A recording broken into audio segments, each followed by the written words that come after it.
Nitong Biyernes, ipinakonsulta muli ng aming team si Jaren sa isang dermatologist. Kailan pa po niyo napansin na ganyan? Lumabas na sa akin yung hindi masyadong makapal. 1 month na siya. Napapansin ko, lalong dumarami yung niya, yung balahibo.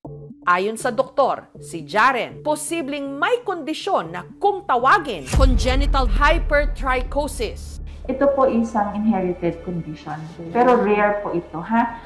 Around 1 in 10 billion nagkakaroon nito. In fact, sa buong mundo, konti pa lang ang may ganito na kaso. Wala pang 100 cases. Dahil sa sobra-sobrang buhok na tumutubo sa katawan ng mga may hypertrichosis, tinatawag din itong werewolf syndrome. May posibilidad ba, Dok, na matanggal yung niya? Yung balahibo. Ito po naman ay hindi naman necessary na kailangan na natin tanggalin. Concern ko, Dok, binubuli yung mga kamag-aral niya. Pwede pong i-laser. Pero ang laser po kasi kailangan po natin takpan yung mata niya. Based assessment kay Jaren, maaaring aabot po ito ng 10 sessions. Pwedeng every month, 4 to 6 weeks. Kahit nagagawin po yung procedure, maaari pa rin bumalik. I-recommend na i-observe po muna natin, At pag kaya na makapag-cooperate na si Jaren sa procedure, pwede na pong gawin yun. For example, pag yung mukha muna, Dok, yung ipapalaser namin. Kung sa mukha lang naman, mga more or less, mga 2-5 per session yan usually. Doon po ba talaga nakuha, Dok? Ganitong itsura niya sa pinaglihian ng motif?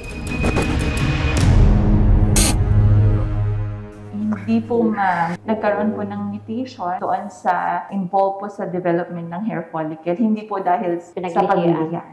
Nangako ang dermatology clinic na susuportahan nila ang pagpapakonsulta kay Jaren. Free consult sila at bibigyan po namin ng discount for si Jaren. Tutuloy yung procedure na gagawin sa kanya.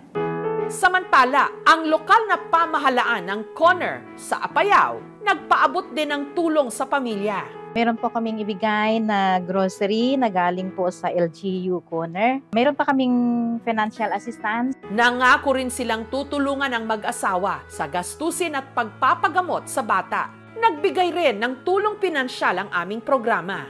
Maraming salamat po. Malaking tulong na po kay Jaren kasi check up na naman niya next month. Saktong-sakto sa laboratory niya to po.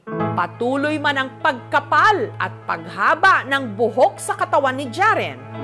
Ang pagmamahal ng kanyang pamilya, hindi katulad ng buhok na napuputol o nalalagas.